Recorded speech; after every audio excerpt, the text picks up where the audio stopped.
Saya Desa Yatika dari Himpunan PT Industri Universitas Brawijaya. Di sini kita mau nanya mengenai masalah mahasiswa yang itu mungkin ya Ibu mengenai self-love dan insecurity, dan kita ingin bertanya ke ahlinya, Ibu sebagai psikolog. Mungkin Ibu bisa perkenalan dulu. Selamat siang Mbak Wida, saya Wida. Kebetulan saya berprofesi sebagai psikolog klinis yang ada di salah satu rumah sakit yang ada di Malang. Apa Mbak? Oke, mungkin langsung aja Ibu masalah self-love. Menurut Ibu self-love itu seperti apa sih? Self-love ya, self-love itu kan kalau dari bahasanya gitu ya, secara psikologis itu pendekatannya adalah dari behavior atau perilaku. Jadi bagaimana kita bisa mencintai diri kita sendiri nih, gitu. Gimana kita bisa untuk nyaman terhadap diri kita sendiri, kita sayang sama diri kita sendiri, dan kita bersyukur gitu, pada diri kita sendiri. Intinya self-love ya, Bagaimana cara kita mencintai diri sendiri ya? betul. Oke. Dan menurut Ibu, bagaimana bentuk self-love yang seharusnya? Bentuk self-love ya gitu. Jadi dimulai dari, karena bahasanya mencintai diri sendiri ya gitu. Jadi kita bisa melakukan apapun itu untuk membuat diri kita nyaman, itu yang pertama gitu. Jadi segala sesuatu hal yang kita lakukan, kalau kita nyaman, tentu akan membuat diri kita juga bisa untuk mengaktualisasikan diri kita nih gitu, sebagai manusia gitu. Kita bisa untuk menunjukkan kalau di pendidikan ya berarti capaian-capaian secara pendidikan yang bisa kita capai. Kalau di pekerjaan ya tentu berkaitan dengan pekerjaan kita gitu. Jadi dimulai dari untuk nyaman dulu nih terhadap apapun yang kita lakukan gitu. Kalau kita udah nyaman, maka segala sesuatu hal yang akan dihasilkan itu akan membuat kita juga nyaman juga untuk mencapainya terus menerus gitu. Terus yang kedua, berpikir positif ya. Sekarang banyak banget yang negatif thinking, kemudian pikirannya itu udah negatif terus, jadi ngerasa belum mencoba tapi udah ngerasa bahwa apa yang akan dilakukannya nggak diterima nih sama orang lain, lingkungan, bahkan sama dirinya sendiri. Nah, gimana mau kita bisa diterima sama lingkungan ya kalau diri kita sendiri nggak menerima dulu gitu apa-apa yang ada gitu, atau hal-hal baru yang mungkin gitu ini kita capai. Nah, terus kemudian harus balance ya. Jadi kerja itu kalau mahasiswa berarti, kalau Mbaknya berarti kuliah ya, sama hal-hal lain itu harus balance kayak gitu. Jadi lakukan sesuatu hal itu balance gitu.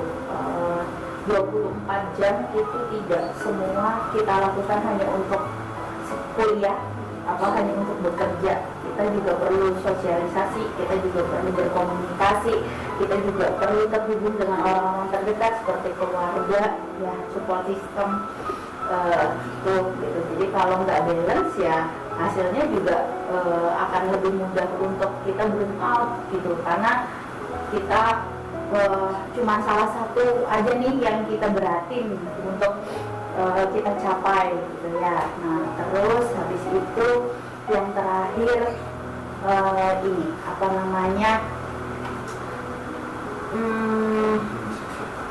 entah ya Mas, ini yang terakhir itu adalah penuhin ekspektasi diri sendiri. Ya, kita nggak perlu menuhin ekspektasi orang lain, itu orang tua kita loh gitu.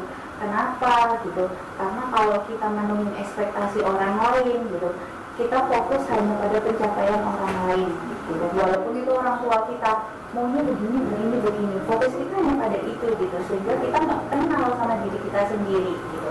Kalau kita bisa memenuhi ekspektasi kita dengan baik gitu, kita nggak perlu kok untuk memenuhi ekspektasi orang lain, even itu orang tua. Orang tua pasti akan melihat hal-hal positif yang bisa kita sampaikan nih gitu. Ketika kita bisa berekspektasi terhadap diri kita sendiri, kita tahu batasan diri kita tahu di mana kekurangan dan kelebihan kita tahu gimana caranya untuk bikin baik itu kekurangan atau kelebihan kita jadi sesuatu hal yang bisa bermanfaat atau berguna buat kita. Orang sekarang kan sukanya menutupin kekurangan, padahal itu oke, nggak apa-apa gitu. Emang manusia itu diciptakan paling sempurna, tapi sesempurnanya manusia pasti coba tiap ada acara atau apa, kita sendiri kan pasti yang ngomong gitu, manusia itu tempatnya salah, hanya Allah tuh yang paling sempurna gitu. Berarti kan kita mengakui sebetulnya bahwa sesempurna apapun manusia pasti ada kurangnya gitu Mbak. Oke. Untuk penjelasan ini sepertinya udah nyambung ke pertanyaan ketiga Ibu. Ibu tadi mengatakan bahwa kita juga perlu bersosialisasi dengan lingkungan sekitar. Pertanyaan ketiga itu berarti pertanyaannya apakah saya bisa melibatkan orang lain di dalamnya? Tentu gitu. Pasti gitu. Kenapa? Karena pertama keluarga gitu. Kenapa tempat belajarnya manusia untuk bertumbuh itu dari keluarga? Itulah kenapa keluarga itu disebut support system gitu. Primary support group. Kebutuhan primer, berarti kebutuhan yang harus kita dapetin ya gitu, untuk mensupport anggota yang ada pada keluarga itu. Nah, kalau di keluarga biasanya nih kita nggak bisa untuk dekat gitu ya, kita nggak bangun komunikasi, kita nggak dekat baik itu sama saudara, sama orang tua gitu ya. Nanti kan memang bergantung pada pola pengasuhan yang diterapin orang tua juga gitu ya. Nah, gimana kita mau bisa lekat sama orang lain gitu? Tentu pasti enggak gitu. Dan kebanyakan ketika support sistemnya enggak oke gitu, akan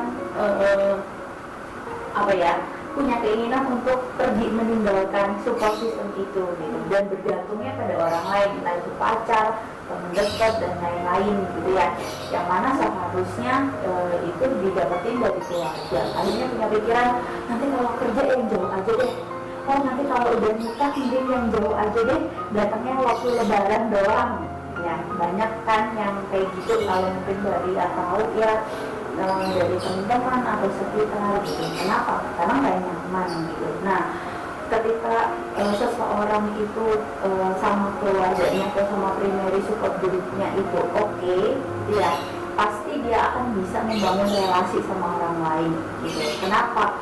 Karena dia di keluarga dia merasa dipercaya, kemudian di keluarga juga dia merasa bahwa keberadaan atau perannya itu ada, sehingga ketika sama orang lain atau bersosialisasi, hal tersebutlah yang dia bawa. Dia percaya sama orang lain, dia juga merasa perannya juga dibutuhin nih gitu di lingkungannya gitu. Banyak kan yang sekarang mungkin nggak dia tahu kalau kayak misalnya nggak percaya sama dirinya sendiri, nggak berani untuk ini. Nah, berawalnya sebenarnya panjang, nggak ujuk-ujuk ya, kalau orang Jawa bilang nggak tiba-tiba kemudian itu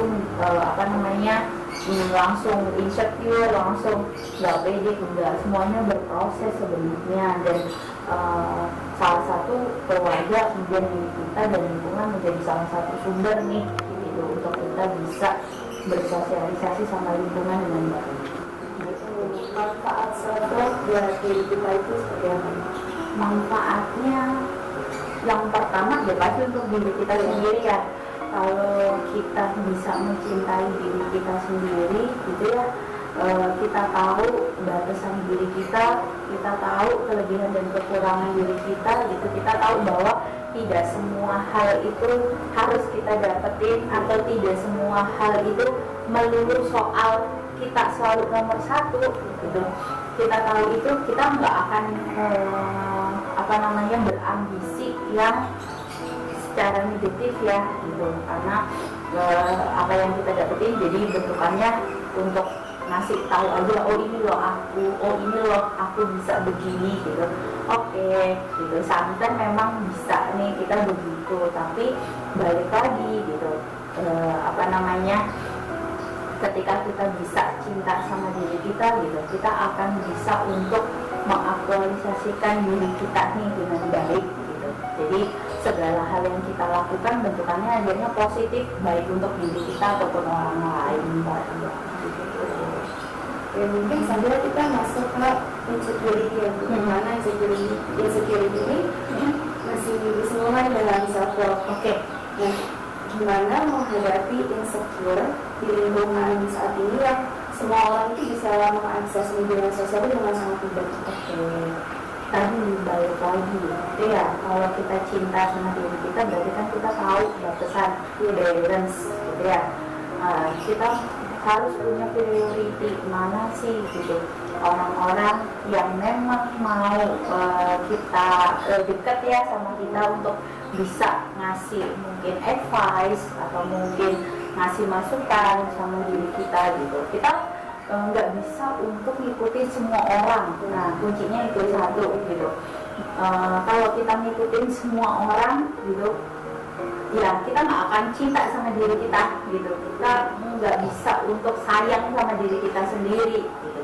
Jadi tentukan mana sih orang-orang yang punya akses lebih nih untuk diri kita, keluarga, teman, berapa gitu ya gitu, atau sahabat yang memang bisa kita percaya untuk kita bisa misalnya mendapatkan advice atau apapun itu. Nah, jadi batasin itu. Cuek boleh loh gitu, nggak semua cuek itu jelek.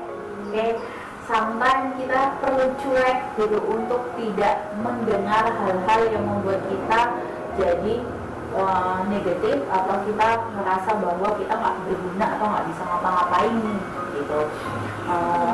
Terus kalau memang kita belum siap untuk kita dapat advice atau apapun itu, nggak usah coba-coba untuk sok-sokan nih untuk oke, aku bisa nih nantangin semua gitu. Sometimes kita juga perlu waktu kok untuk diri kita untuk menerima segala hal nih, proses kehidupan atau apapun itu yang terjadi pada diri kita ya kayak gitu. Saya pun masih begitu gitu. Ada beberapa orang yang kadang saya datang tuh saya udah bilang, Kak, udah siap nih dimarahin gitu, udah siap untuk dimarahin, udah siap salah gitu. Bukan saya menempatkan diri saya untuk salah atau menempatkan diri saya untuk dimarahin, no gitu. Tapi saya menempatkan bahwa oke, saya udah siap untuk mendengar nih segala sesuatu hal negatif dari mungkin keputusan-keputusan konyol nih dalam hidup. Nah, kita juga manusia ya, walaupun psikolog ya, psikiater gitu ya. Kadang-kadang kita juga melakukan keputusan-keputusan itu yang kadang-kadang kita pikir, oh ya, kenapa ya kayak ini ya. Itu hakikatnya bahwa kita manusia gitu. Tapi balik lagi gitu, kalau kita tahu bahwa oh iya gitu, oke, kemarin udah salah nih gitu, berarti apa nih yang bisa diperbaikin gitu.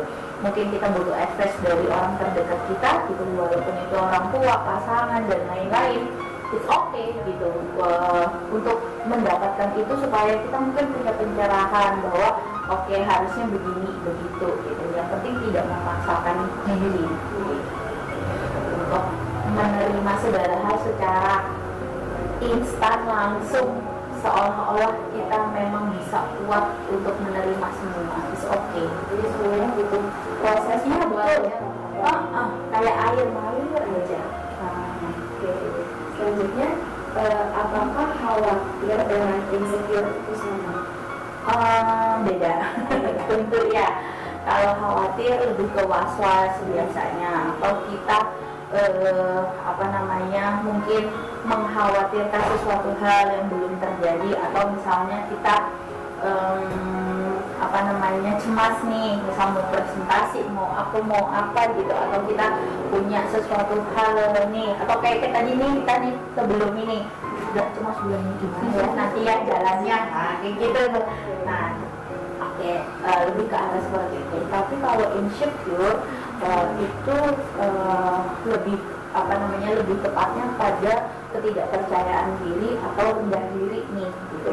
Jadi seseorang yang memandang bahwa dirinya tidak bisa untuk mungkin melakukan sesuatu hal yang positif, dia tidak bisa menerima segala sesuatu hal yang dilakukan oleh dirinya, kemudian mungkin dia juga tidak bisa untuk memaklumi segala sesuatu hal, kesalahan-kesalahan mungkin yang ada dalam kehidupannya gitu. Segala sesuatu halnya itu harus perfect, oke, terutama untuk orang-orang yang menurut dia itu menjadi salah satu sumber atau salah satu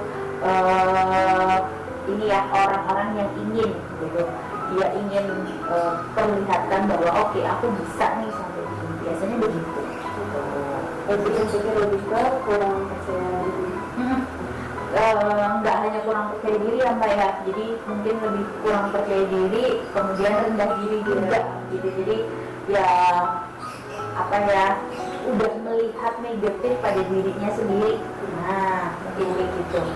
Oke, kalau gitu gimana caranya kita itu melihat bagian-bagian positif dalam diri kita supaya kita ini tidak menjadi insecure? Oke, gimana caranya kita melihat bagian-bagian positif? Satu, kita tahu bahwa kita manusia biasa, punya batasan. Itu deh, kayak gitu. Itu panjang, kalau mau kita cermati lebih dalam, itu dalam banget gitu. Kenapa? Berarti kita sadar bahwa kita manusia biasa yang pasti punya kelebihan dan kekurangan. Kita harus sadarin dulu gitu. Manusia nggak ada yang sempurna dan semua orang pasti punya aib.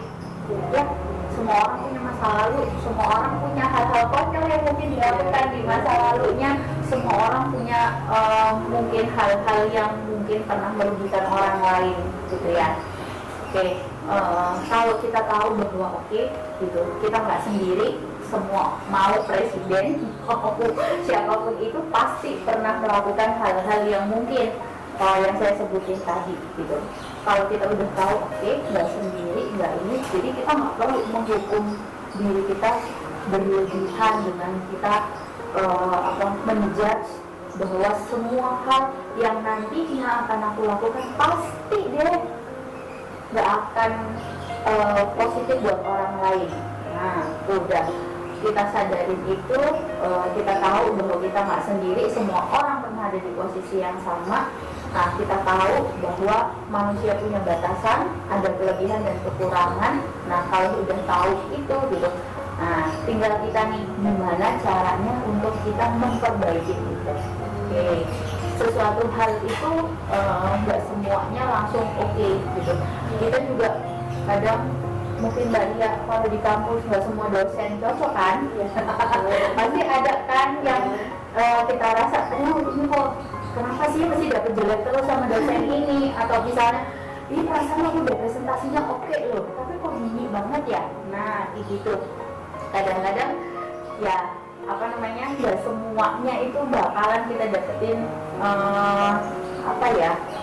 privilege ya. Nah, bahasanya kita nggak semua dapat privilege itu gitu.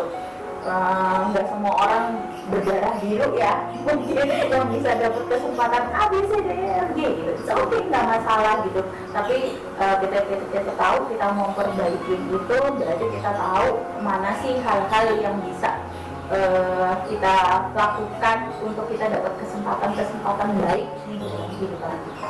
Itu aja sebenarnya, simple terus cuek dan mengapa orang yang overthinking itu terkadang memiliki rasa insecure lebih tinggi dibandingkan dengan orang yang bisa dibilang kan juga enak ya. Jelas Mbak, pasti gitu. Kenapa? Karena satu gini, manusia itu secara psikologis itu sebetulnya hidup itu dua, ada di sadar dan alam tidak sadar ya. Tapi 80% dari apa yang kita lakukan itu semuanya dorongannya dari drive dari alam tidak sadar gitu. Nah, kalau kita masukkan hal-hal yang negatif ke dalam diri kita terus-menerus nih gitu, bisa bayangin dong, apa-apa yang kita lakukan pasti satu hal yang negatif ya. Sama nih kayak misalnya kita nih punya gudang di rumah gitu, misal Baria gitu, Baria boleh nih masukin barang-barang yang nggak berguna, ya nggak berguna berarti kalau dari kata-kata hal-hal yang negatif nih yang kita tunjukin sama diri kita sendiri. Tapi apa yang udah dimasukin nggak boleh dikeluarin dan nggak boleh untuk ditata. Penuh nggak kira-kira tempat itu? Sama dengan hal itu gitu. Jadi ketika kita memasukkan hal-hal yang negatif terus menerus nih sama diri kita, udah diri kita ditambah lagi di lingkungan, misalnya orang terdekat, oh kamu nggak becus, gini aja nggak bisa dan lain-lain gitu ya, gitu. Secara terus menerus akhirnya tanpa kita sadarin kita mempercayain gitu dari apa yang kita masukkan ke alam bawah sadar kita bahwa kita adalah pribadi yang tidak mampu, kita nggak bisa ngelakuin apapun itu, kita negatif buat orang lain, kita nggak berguna, apapun yang kamu lakukan nggak ada sesuatu hal positif nih yang bisa untuk kamu terima bahkan untuk dirimu sendiri. Nah itulah kenapa sih kok ketika kita insecure lebih banyak hal-hal positif, karena ya itu tadi gitu. Ibarat kita ibarat kata mungkin kalau Mbak Ria pernah tahu penelitian yang soal air yang dikasih kata-kata baik, nah sama jadi kita coba bayangin aja deh kalau kita terus-terusan ngasih kata-kata jelek sama diri kita, pasti self yang terbentuk atau diri yang terbentuk pada diri kita ya akan negatif gitu. Karena itu yang selalu kita sampaikan sama diri kita, kamu nggak berguna, kamu nggak bisa ngapa-ngapain, kamu tuh siapa sih, apa sih yang bisa kamu lakuin. Nah terus-terusan ditambah lagi misalnya lingkungan nih insecure ya gitu, nggak pede sama segala sesuatu hal, ya tentu akan semakin bertambah, kita akan semakin terus-terusan merasa bahwa apapun yang kita pikirkan, kita lakukan ataupun kita katakan adalah hal-hal yang negatif baik untuk diri kita ataupun orang lain. Jadi yang penting ya untuk memanage pikiran untuk betul sekali gitu. Kuncinya adalah tidak perlu banyak berkomentar terhadap sesuatu hal yang bukan persoalan kita. Kadang-kadang ya jarinya manusia itu lebih cepat daripada pikirannya. Heran juga saya. Padahal harusnya pikirannya yang lebih cepat daripada jarinya gitu. terus sama orang lain Kayaknya yang kayak belajar ini ya di himpunan sibuk. Saya dulu juga waktu kuliah ikut banyak kegiatan gitu ya, full terus-terusan gitu, terus tugas dan lain-lain, kayaknya udah sibuk ya. Nah itu saya nggak tahu lagi nih kalau misalnya udah kayak gitu masih sibuk ngurusin orang nggak keren.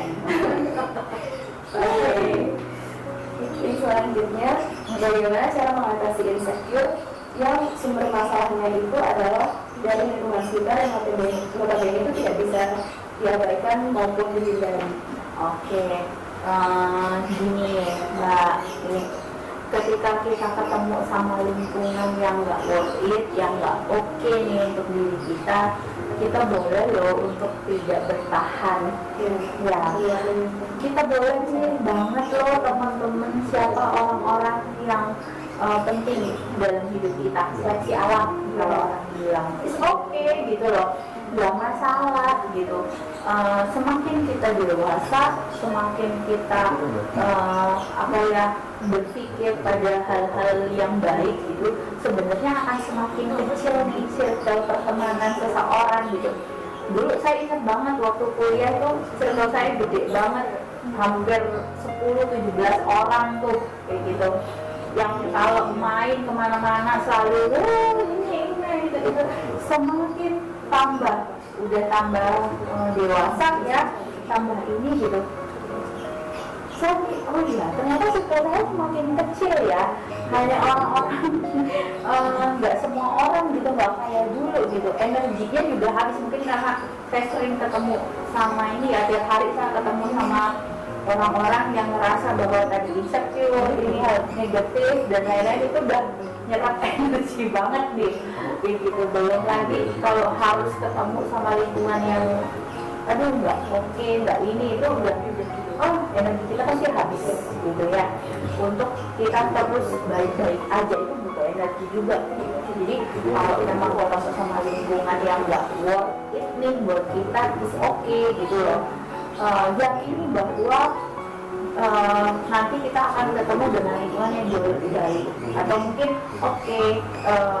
kita nggak cocok nih dengan model pertemanan atau model lingkungan yang seperti itu, kayak gitu. Jadi it's okay gitu. Kata tumbuh bilang berganti ya, kalau orang bilang gitu. Jadi nggak perlu takut untuk sendirian, nggak perlu takut untuk ini. Dulu saya inget banget gitu, nggak mau kalau kemana-mana sendirian, pasti minta temenin. Sekarang saya kemana-mana sendirian ya bodo amat, makan sendiri, kadang udah ini, kadang kalau udah sama ini oke, nggak masalah gitu loh. Tapi di situ bukan berarti kemudian punya temen ya sekarang enggak gitu, saya malah bersyukur gitu. Kenapa? Karena ternyata saya bisa untuk nyaman sama diri saya sendiri. Ternyata ketika saya nyaman, saya nggak butuh orang lain loh gitu, untuk bikin saya menikmati segala sesuatu hal, dan itu harus saya lakukan walaupun itu sendiri ya gitu. Jadi kita tahu nih gitu, kapan sih waktunya kita sendiri. Apa kalau sekarang orang bilang healing ya, padahal sebenarnya liburan aja. Healing tuh nggak menghabiskan, kalau liburan pasti ngabisin duit ini ya gitu. Healing paling baik adalah dengan kita menerima diri kita sendiri untuk apa adanya, beserta kelebihan dan kekurangannya masing-masing nih gitu. Nah, hal itu aja deh. Terus kemudian kalau memang di primary support group kita atau di keluarga kita nih, kita tahu bahwa mungkin toksik atau apa gitu ya, karena mungkin kita juga nggak tahu orang tua kita misalnya sebelumnya nih dapat pola pengasuhan yang nggak oke, atau mungkin zamannya beda, beliau nggak ngerti, taunya ya aku dulu dididik seperti itu, ya aku mendidik anakku begini gitu ya gitu. Padahal sekarang kita tahu bahwa harusnya nggak gini, harusnya kayak gini kayak gitu. Kita boleh perginya bukan karena kita benci ya, tapi untuk melindungi diri kita sendiri, karena kita sayang nih sama diri kita sendiri. Jadi kita tahu gitu loh, kapan sih waktu untuk kita bersama. Kita juga bisa batasin diri nih ketika kita bersama, mana hal-hal yang bisa kita terima, mana yang enggak. Sebenarnya itu sih poinnya. Jadi it's okay untuk melindungi sendiri dari kita sendiri. Bukan karena kita tahu kita sayang nih sama diri kita, makanya kita memilih mana sih hal-hal yang kita rasa positif nih untuk keberlangsungan kesehatan mental yang orang sekarang bilang gitu ya, diri kita gitu, supaya kita tetap bisa mengaktualisasikan segala sesuatu hal pada diri kita untuk tetap positif dimanapun, kapanpun, dan dengan siapapun. Jadi juga tertarik dengan ibu tadi bilang bahwa ibu dulu kemana-mana harus ada teman. Dan itu saya masih di fase itu sih. Itu oke, nggak apa-apa, nikmatin dong. Kalau saya kemana-mana pasti harus ada temannya. Saya merasa nggak bisa gitu kalau sendiri. Itu oke kok, nggak apa-apa. Manusia itu berproses gitu. Saya pun dulu ya ketika memutuskan untuk berpraktek di rumah sakit, saya nggak langsung gitu. Jadi 2 tahun tuh saya mendampingin orang ini, HIV dan lain-lain, supaya saya tahu saya itu sesabar apa sih, bisa nggak sih saya nerima hal-hal negatif terus-menerus nih gitu, nggak ada hentinya. Waktu kita tuh cuma 5 detik sebelum manggil pasien berikutnya nih, kayak gitu, yang mana semuanya bawa hal negatif yang ingin untuk didengar, karena mungkin di lingkungannya nggak mendapatkan itu gitu. It's okay mbak gitu, manusia itu berproses gitu ya. Kita harus menyadari bahwa kita tuh selalu mendapatkan keberuntungan. Rezeki itu nggak melulu soal uang, teman, orang terdekat yang bisa nemenin kita kapan aja itu rezeki. Pasangan ya, intinya misalnya kalau berkeluarga jadi teman, jadi pasangan, jadi orang tua, jadi partner segala hal gitu ya. Nah, kemudian anak ya, terus orang-orang terdekat, teman-teman ini, itu walaupun usianya berapa aja kita masih pasti akan tetap butuh untuk tetap punya teman dekat kayak gitu. Nikmatin itu gitu sebagai sesuatu hal yang memang lagi di fasenya.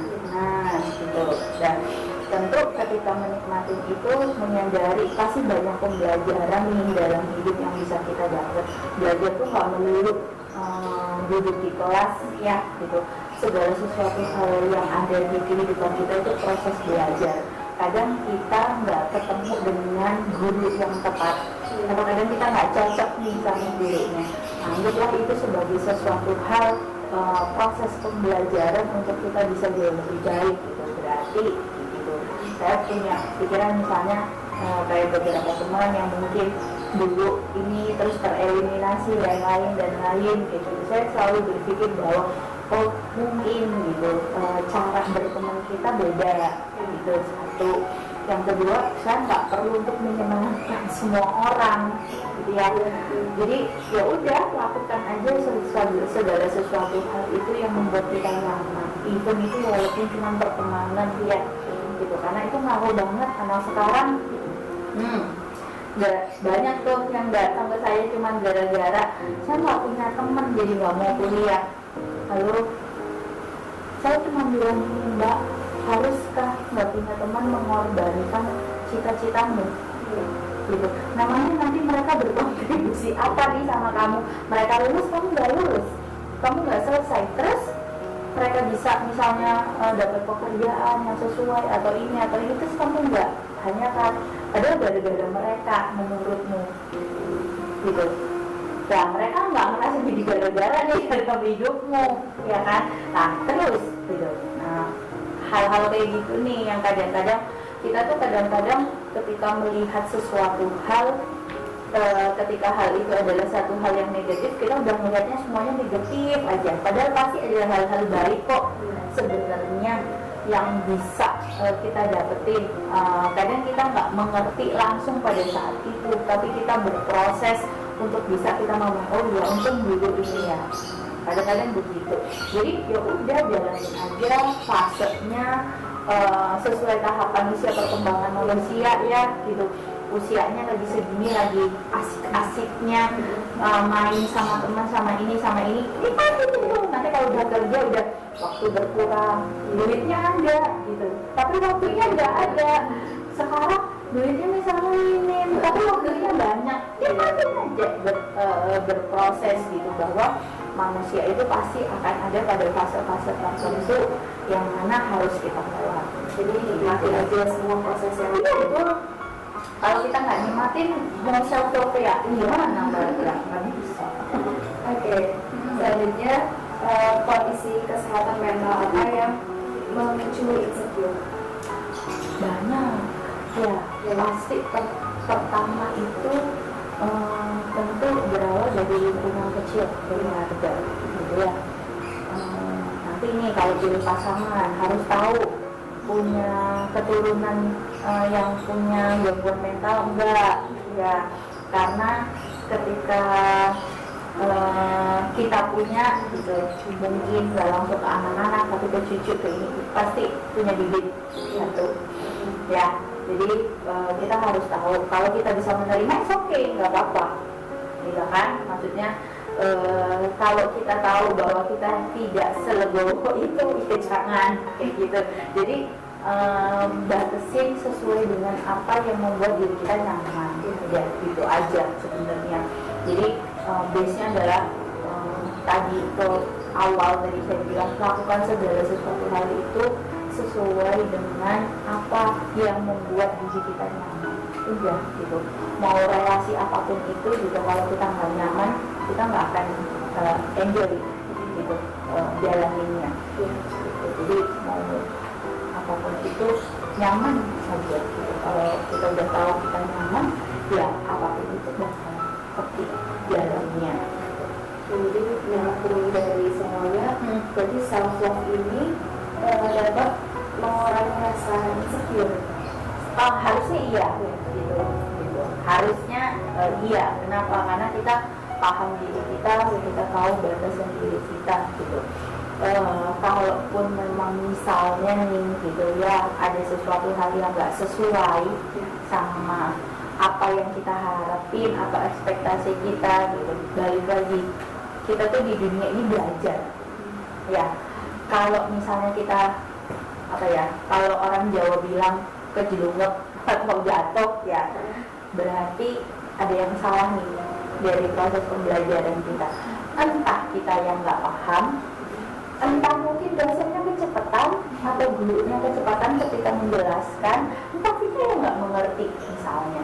Kita harus evaluasi gitu. Kalau misalnya pun nanti ketika kita belajar ternyata kita dapat ternyata segala sesuatu halnya itu melebihi ekspektasi kita gitu, berarti kita punya acuan bahwa oke, targetnya di sini nih gitu, kita harus bisa lebih baik nih daripada ini. Kalaupun nggak bisa lebih baik, seenggaknya segini nih porsi belajarnya gitu. Nah sebenarnya kayak gitu sih Mbak. Kalau kita manusia kita menyadari itu, ya kita melakukan segala sesuatu hal bakalan enak. Kita nggak akan melulu menyalahkan nih gitu, bahwa semuanya itu salah kita kayak gitu. Semuanya tentu balik lagi tadi ini ya, kalau ditanya tadi bersumbernya ke penyakit mental apa aja gitu, semuanya berawal dari ya tadi kita nggak bisa menerima diri, kita nggak sayang sama diri kita, kemudian mungkin akhirnya jadi stres. Jadi saya sekalian ini ya mengedukasi, jadi stres itu bukan gangguan jiwa. Orang kan banyak ya suka ngomong stres, kamu psikolog stres ya. Hello Bapak Ibu semua atau Mbak Mas semua ketika punya masalah itu di kondisi stres, termasuk saya walaupun berprofesi sebagai psikolog, ketika punya masalah itu semuanya ada di kondisi stres. Nah, kondisi stres itu akan hilang ketika kita bisa menyelesaikan persoalan-persoalan atau kita mengambil beberapa hal yang bisa kita lakukan untuk menyelesaikan itu. Nah, masalahnya stres ini ketika itu tidak bisa terselesaikan dan terus menerus, nah ini yang bisa nantinya jadi akar pertama untuk jadi gangguan mental, entah depresi, entah BPD, entah schizofren, entah apa. Semuanya berawal karena tidak bisa keluar dari stresnya. Nah, stres ini kemudian yang akhirnya mungkin jadi depresi, mungkin jadi BPD, gangguan kecemasan, gangguan mood, apapun itulah ya. Banyak itu nanti tinggal bagaimana orang tersebut atau sedalam apa nih kondisi stres itu mempengaruhi nih segala aspek dalam kehidupannya gitu. Mungkin pertanyaan terakhir, Bapak dengan menjadi orang yang percaya diri itu termasuk ke kategori self-love? Tentu, pasti gitu. Kenapa? Karena percaya diri itu tidak hanya sekedar kita ini ya, beda sama narsistik ya, gitu. Kalau narsistik masuk gangguan, kita terlalu percaya nih sama diri kita gitu, kita terlalu kita merasa bahwa diri kita nggak ada kekurangan dan lain-lain gitu ya. Kalau percaya diri, kita tahu bahwa segala sesuatu hal yang kita lakukan itu pasti nantinya akan ada hal positif dan negatif yang bakal terjadi, entah nih nanti banyakkan negatif atau banyakkan positifnya nih. Karena kenapa? Kita manusia berproses, belajar, kadang-kadang dari proses negatif itulah kita tahu bahwa oke, nggak boleh begini, harusnya begini, harusnya gini gitu ya.